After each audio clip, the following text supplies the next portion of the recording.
Halo Dewanaras, saya Boni Suherman, Creative Director dari The Make Animation. Halo Dewanaras, saya Dedi Sulistiawan, bisa dipanggil Dedi. Saya adalah Business Development Director dari Make Animation.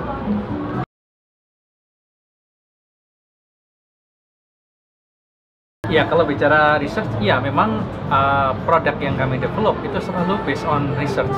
Kemudian kalau ditanya kemana kiblat kami, nah kami sebenarnya lebih ke melihat tren. Dan kalau kita lihat tren saat ini, itu hampir bisa dikatakan hampir tidak ada style, mana yang barat, mana yang Jepang, mana yang Korea, karena barat pun sudah develop versi manga. Sebaliknya Jepang pun untuk desain postur tubuh dan macam-macam itu pun juga sudah ke barat-baratan. Nah, yang kami lakukan di sini, kami coba mengcombine something that very interested for the market. Jadi kami hanya mengembangkan satu produk yang bisa masuk ke pasar anak muda sekarang. Jadi kalau ditanya kiblatnya mana, kami lebih ke mix ya, tidak fanatik dengan salah satu kiblat begitu. Bagi saya, di mata saya, orang bisa berinvestasi di tanah, bisa berinvestasi di saham, dan orang juga bisa berinvestasi pada karakter-karakter atau tokoh animasi. Kalau kita lihat referensi, setiap bisnis pasti punya referensi. Misalnya, kita lihat DC Comics, di mana mereka banyak sekali menjual tokoh-tokoh atau karakter-karakter yang bisa diinvestasikan oleh orang-orang tertentu sehingga bisa menghasilkan cash flow di masa mendatang. Begitu pula nantinya Make Animation dengan The Adventure of Manara, kita memiliki beberapa karakter yang sudah dipatenkan, yang kita harapkan itu bisa memberikan manfaat bagi perusahaan kami. Setiap perusahaan memiliki motivasi untuk meningkatkan nilai. Salah satu cara meningkatkan nilai apa? Karakter-karakter yang ada dalam tokoh-tokoh kami, baik novel, film, games maupun komik, itu berupaya kami populerkan. Semakin populer, maka ini akan berbanding lurus dengan nilai dari karakter-karakter yang ada. Artinya apa? Karakter-karakter itu nantinya akan bisa menjadi the big aset kami.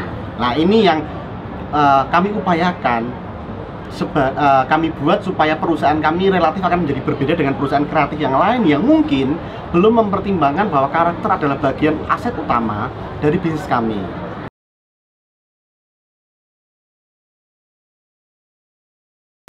Ya, jadi kalau melihat market, sebenarnya market kami lebih ke internasional ya. Kami lebih ke menggarap pasar yang internasional. Dan untuk yang awal, langkah kami yang sudah kami lakukan, kami sudah masuk ke pasar Amerika terutama dengan satu aplikasi yang berbahasa Inggris penuh. Nah, namun juga tidak cukup dengan Amerika, karena kami juga dari riset kami di Jepang itu juga salah satu negara yang memang orang-orang di sana sangat game mania mungkin ya, sangat-sangat gila dengan game. Dan kami juga sudah sedang develop produk yang mungkin menghitung minggu juga akan rilis di iTunes Store Jepang.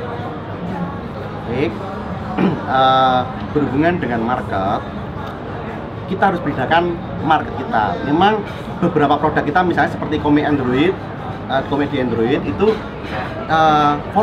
beberapa volume kita jual berbasis pada end user, marketnya adalah end user. Tapi beberapa produk marketnya itu bisa juga sponsor ataupun investor. Jadi konteks market tidak selalu harus end user. Proses pendanaan film animasi misalnya, kita membutuhkan investor. Nah, disitulah market kita adalah investor. Beberapa produk kita nantinya kita akan mencari beberapa partnership supaya memasukkan promosi produk tertentu dalam produk-produk kita. Kenapa? Nah, karena dengan produk kita, para partner bisa mendapatkan manfaat, yaitu apa? Menjual produk mereka melalui media yang kami miliki. Nah, artinya pasar, kalau bicara komik buku, banyak memang kalau kita lihat pasarnya adalah end user. Tapi di komik digital kita selain end user, kita juga nanti akan bisa menyisipkan pasar untuk sponsor.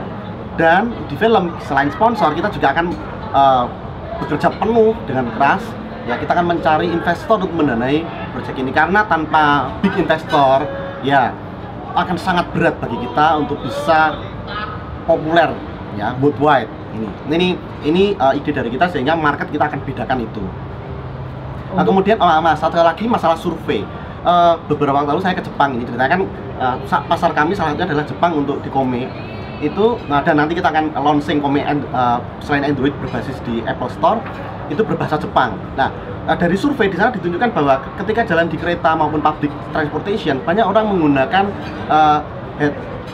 gadgetnya itu bukan Android ataupun bukan merek yang lain, tapi banyak menggunakan merek di iPhone, di mana itu ternyata pasar besar bagi kami ketika kita menjual komik yang bukan berbasis Android di Jepang dan bahasanya pasti bahasa Jepang. Nah, sedangkan saya sempat melihat beberapa orang tua itu membaca komik itu di kereta di Jepang. Artinya apa? Pasar komik itu tidak terbatas di anak muda dan dewasa juga iya.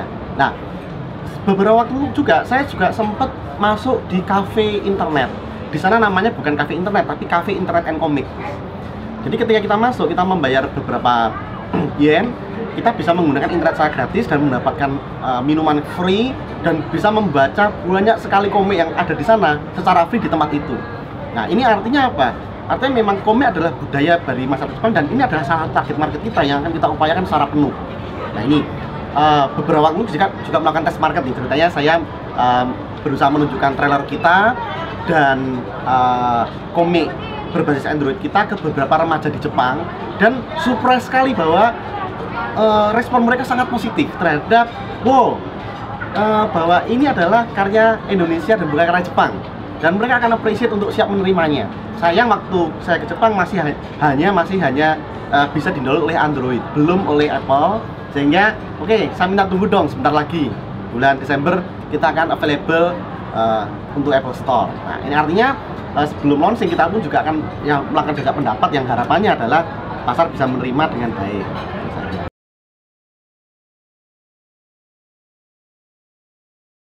Setiap perjalanan pasti ada hambatannya, ada kerikilnya atau mungkin ada batu karangnya, dan itu harus kita lewati. Tapi kita fokus pada solusi bukan pada masalahnya.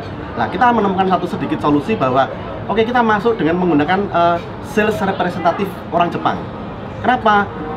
Kita punya keterbatasan bahwa kita tidak memahami budaya Jepang, bahkan bahasa Jepang pun kita nggak tahu.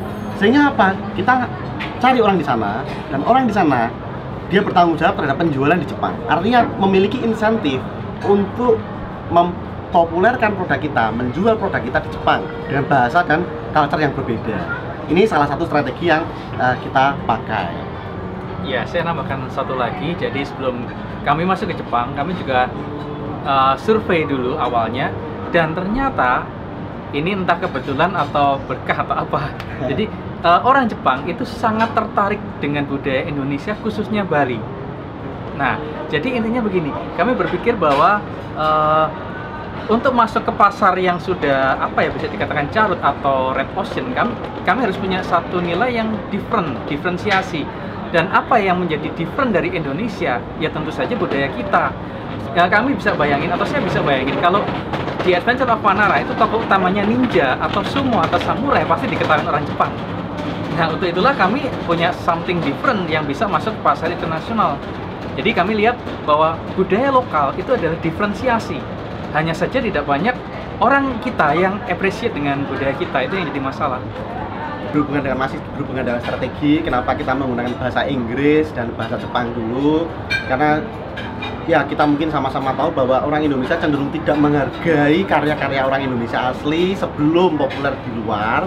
Maka kita memanfaatkan persepsi bahwa produk kita akan sukses di luar, maka relatif akan mudah masuk ke pasar Indonesia untuk produk-produk yang lain. Makanya kenapa bahasa Indonesia kita terakhir bukan berarti kita tidak cinta Indonesia, tapi kita memanfaatkan persepsi orang Indonesia itu untuk menjual ide dalam produk kita. Terima kasih.